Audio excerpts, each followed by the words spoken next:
Coucou les amis, j'espère que vous allez bien. Moi, ça va. Aujourd'hui, je vais vous faire une story time. On a failli m'assassiner.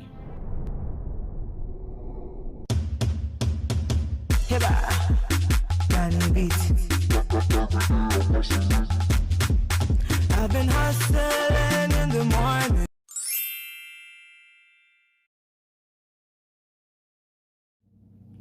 C'était il y a très longtemps, lorsque j'étais en pleine adolescence. Cela s'est déroulé dans la ville où j'étais, dans la ville où j'ai grandi. Sincèrement, moi, j'étais compliquée. J'ai été très difficile pour mes parents, mais pas dans le mauvais sens. S'il y avait quelque chose que je devais faire, il fallait que je le fasse. Voilà, mais sans faire trop de bêtises. Oui, par exemple, j'aimais sortir.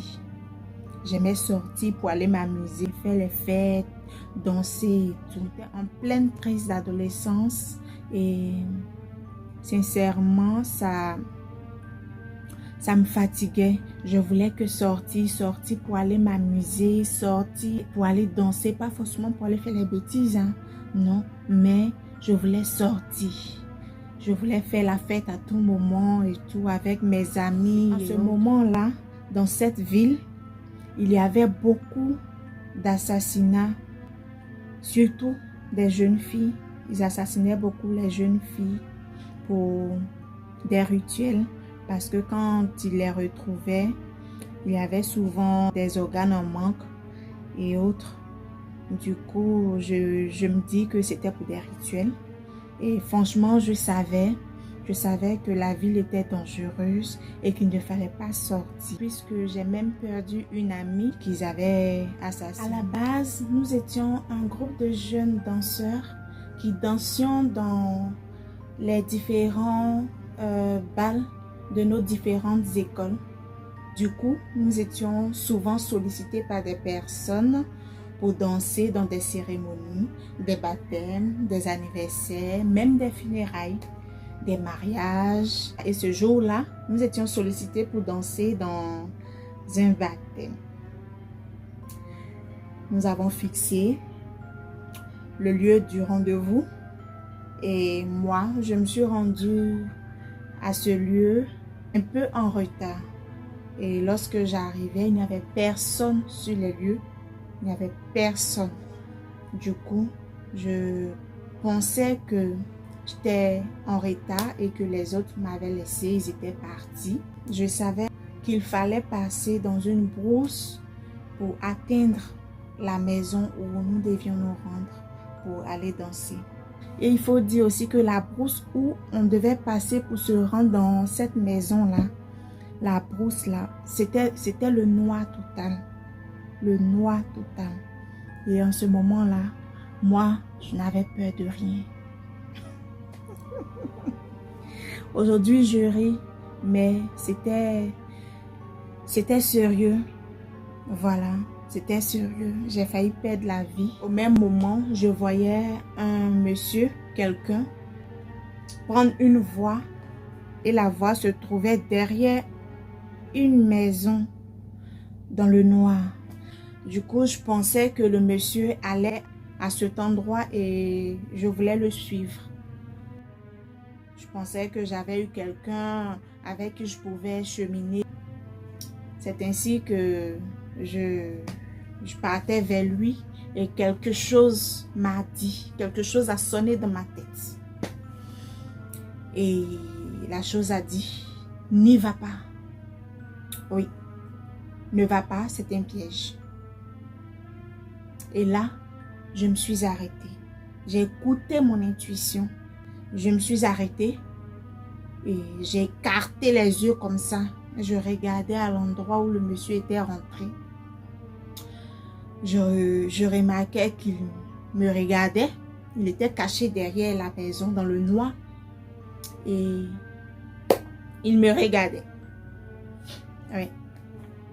Il me regardait, il attendait que je vienne et il allait m'attraper pour aller me tuer. C'est ce que je me suis dit. Et je sais que c'est ce qui allait arriver. Parce que après, je me suis pas bien sentie. J'ai eu peur. Quand j'ai vu ça, qu'il me regardait, il était caché, il me regardait. En même temps, je me suis retournée. Et dès que je me suis retournée, qui je vois? Un membre du groupe qui venait aussi d'arriver. Et là, j'ai sauté dans ses bras. Je l'ai pris dans mes bras. Je venais de voir mon sauveur. Voilà, je venais de voir mon sauveur. Et sincèrement, s'il n'avait pas été là, en ce moment-là, je ne savais pas ce que j'allais faire.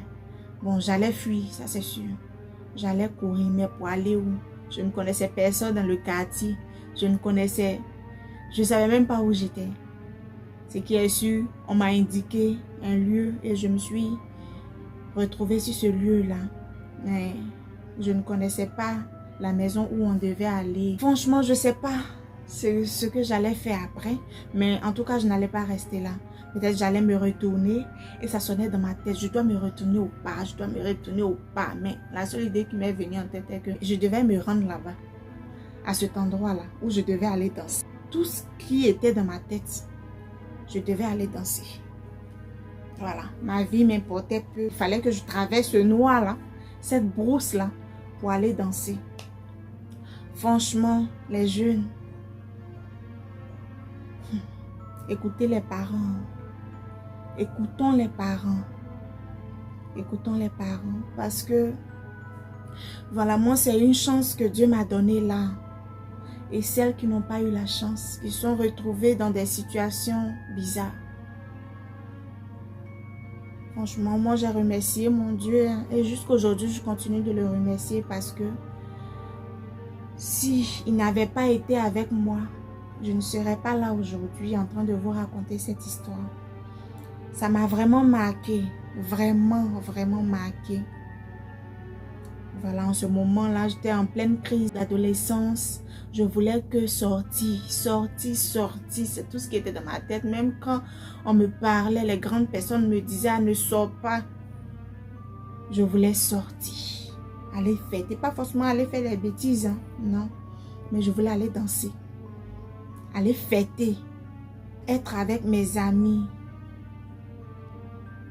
J'allais me retrouver quelque part dans les bras de quelqu'un que je ne connaissais pas, qui allait me faire des trucs qu'on ne fait pas à l'homme.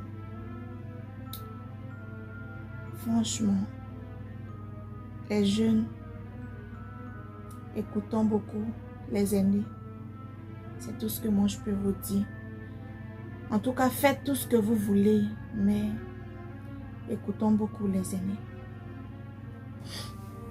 Voilà. Du coup, je me suis retournée, j'ai vu mon ami. J'ai sauté dans ses bras parce que de un, je ne voulais pas me retourner pour aller à la maison sans danser. Et de deux, je ne pouvais pas suivre aussi le monsieur, il allait me tuer. Donc, je ne savais plus ce que j'allais faire. J'étais heureuse là de le retrouver. J'étais très heureuse parce qu'au moins, j'allais terminer ma soirée en dansant. Affaire de danse. Aujourd'hui, je ne danse plus. Qui aurait cru? Mais bon, c'est la vie. Quand j'ai regardé là où ce monsieur était arrêté en train de me regarder, il n'était plus là. Il n'était plus là. J'ai commencé à avoir la chair de poule. Je n'ai même pas pu dire aux autres, voici ce qui vient de m'arriver. Non. Je n'ai même pas pu dire aux autres que je voulais prendre cette voie-là moi seulement. Les autres sont arrivés au fur et à mesure.